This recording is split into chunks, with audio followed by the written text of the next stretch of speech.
সবাইকে আমন্ত্রণ জানাচ্ছি আজকের এই ভিডিওতে। বাংলাদেশ রেলওয়ের নতুন নিয়মে রেজিস্ট্রেশন কীভাবে করবেন, লগ ইন কীভাবে করবেন, কীভাবে টিকিট কাটবেন, অর্থাৎ টিকিট কীভাবে সার্চ করবেন, সিলেক্ট করবেন, পেমেন্ট কীভাবে করবেন, যাবতীয় তথ্য থাকছে আজকের এই ভিডিওতে। চলুন শুরু করা যাক আজকের এই ভিডিও।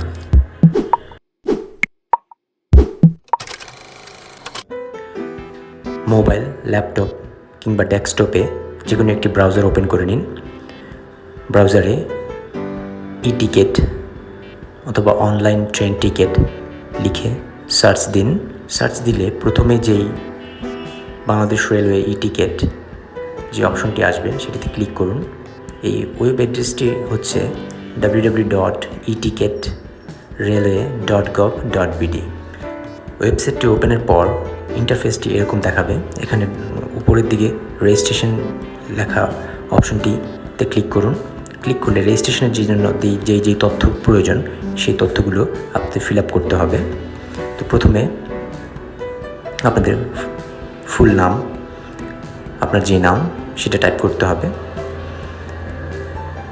তারপর ইমেল অ্যাড্রেস, তারপর আপনার যে মোবাইল নাম্বারটি দিয়ে আপনি রেজিস্ট্রেশন করতে চাচ্ছেন সেই মোবাইল নাম্বারটি দিতে হবে।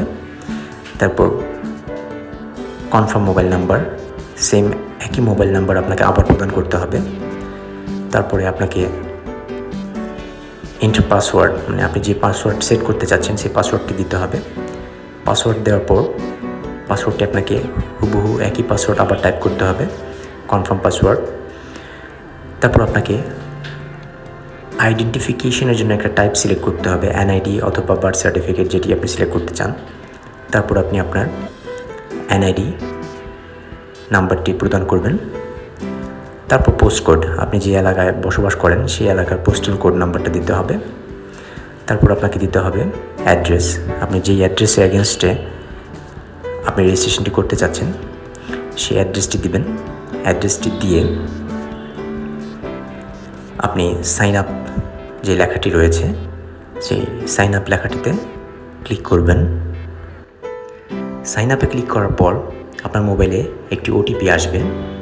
তো এই ওটিপিটি আসলে রেজিস্ট্রেশনের জন্য একটি বড় বিড়ম্বনা, কারণ ওটিপিটি ম্যাচ করছে না কিংবা সঠিক সময়ে ওটিপি আসছে না।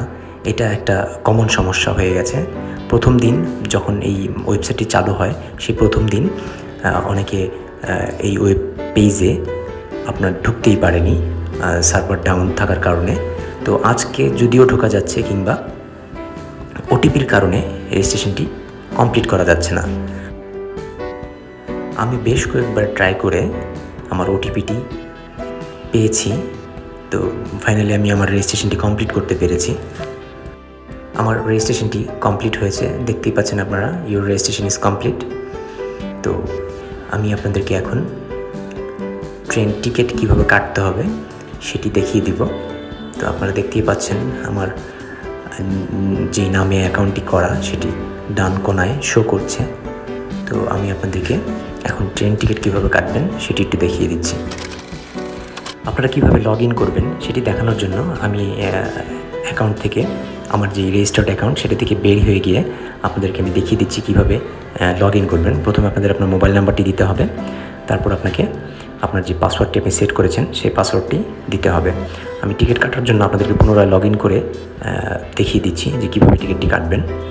তো এখানে দেখতে পাচ্ছেন আমার অ্যাকাউন্টটিতে লগ ইন হয়ে গেছে। তো আমি প্রথমে ফ্রম যে স্টেশন থেকে আমি যেতে চাচ্ছি চাটমোহর, সেই চাটমোহর স্টেশনটি আমি সিলেক্ট করলাম। তারপর টু যে স্টেশনে আমি নামবো, আমি ঢাকাতে নামবো, তো ঢাকা আমি সিলেক্ট করে নিলাম। তারপরে যেই ডেটে আমি জার্নি করতে চাচ্ছি 31 তারিখ সেটা আমি দিয়ে দিলাম। আমি কোন ক্লাসে শোভন চেয়ার ক্লাসটি চয়েস করছি। তো এটি করে ফাইন টিকিটে ক্লিক করলাম। তো 31 তারিখে যে কটি ট্রেন চাটমোহর থেকে ঢাকা ছেড়ে যাবে সবগুলো ট্রেনের ডিটেলস এখানে চলে আসবে। তো আপনারা যে ট্রেনটিতে যেতে চান এবং ট্রেনে কয়টি সিট অ্যাভেলেবেল আছে সেটিও দেখাচ্ছে। দেখেন যে পদ্মা এক্সপ্রেস যেটি চাটমোহর থেকে বিকাল 5:30 ছেড়ে যাবে সেটিতে 9টি টিকিট অ্যাভেলেবেল রয়েছে। ট্রেনের ভাড়া কত এবং কোন কোন সিট খালি রয়েছে সেটিও আপনি দেখতে পারবেন। যে কটি বগি এখানে অ্যালোকেটেড রয়েছে সবগুলো বগি এখানে রয়েছে। তো আপনারা যে কোনো একটি বগির একটি সিট সিলেক্ট করে নিতে হবে। তো আমি একটি সিট সিলেক্ট করে নিলাম, ঝ বগির 15 নম্বর সিটটি। তো এই সিটটি সিলেক্ট হয়ে গেলে সবুজ কালার হবে। আর আপনারা এখানে দেখতে পাচ্ছেন যে সিটগুলো খালি রয়েছে সেগুলো এখনও সাদা দেখাচ্ছে, আর যেগুলো অলরেডি বিক্রি হয়ে গেছে সেগুলো অ্যাশ কালার দেখাচ্ছে, আর যেটি আপনি সিলেক্ট করবেন সেটির কালার সবুজ হবে। তো আমি একটি সিট সিলেক্ট করেছি। তো আমি এখন পারচেজে ক্লিক করলাম। পারচেজে ক্লিক করে দেখেন আমার টিকিটের সব ডিটেলস এখানে চলে আসছে। তো আমি এখন নিচে স্ক্রল করে পেমেন্ট মেথডে চলে যাব। তো এখানে এখন একটি মাত্র পেমেন্ট মেথড, মানে মোবাইল ব্যাঙ্কিংয়ের একটি পেমেন্ট মেথড রয়েছে, বিকাশ। তো আমি বিকাশটি সিলেক্ট করে নিলাম। তো এখন যে বিকাশের যেই পেমেন্ট গেটওয়ে রয়েছে সেই পেমেন্ট গেটওয়ের মাধ্যমে আমাকে পেমেন্টটি করে নিতে হবে। তো পেমেন্ট গেটওয়েটি অলরেডি লিঙ্ক হয়ে গেছে। তো আমি আমার যে অ্যাকাউন্ট থেকে পেমেন্ট করতে চাইছি সেই অ্যাকাউন্ট নাম্বারটি দিয়ে দিলাম, কনফার্ম করে দিব। কনফার্ম বাটনে ক্লিক করা হলে আপনার মোবাইলে একটি ভেরিফিকেশন কোড যাবে।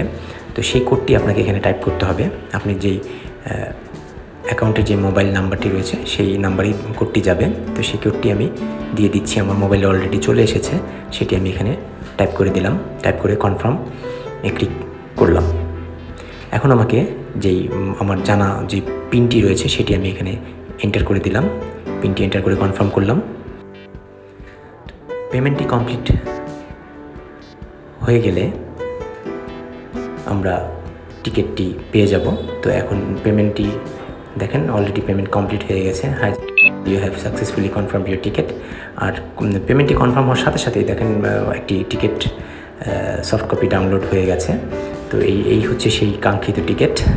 তো এই নতুন নিয়মে টিকিটটি দেখতে এরকম হচ্ছে। তো আপনারা চাইলে এটা একটি প্রিন্ট ইউর টিকিট একটি অপশন রয়েছে, সেখানে ক্লিক করেও প্রিন্ট করে নিতে পারবেন। তো আমি আপনাদের প্রিন্ট করে দেখিয়ে দিচ্ছি। তো প্রিন্ট করে আপনি এই টিকিট দিয়ে যাত্রা করতে পারবেন। তো আশা করি এই ভিডিওটি আপনাদের রেজিস্ট্রেশন, টিকিট কাটা, পেমেন্ট সব কিছুর ক্ষেত্রে কাজে আসবে। তো এই অনলাইন টিকিট কাটা নিয়ে অনেকেই খুব বিড়ম্বনার মধ্যে আছেন। তো আশা করি এই ভিডিওটি আপনাদের সবার উপকারে আসবে। তো আমার ভিডিওটি যদি ভালো লাগে অবশ্যই লাইক করবেন, আমার চ্যানেলটি সাবস্ক্রাইব করবেন। তো আজকের মধ্যে এখানে বিদায় জানাচ্ছি।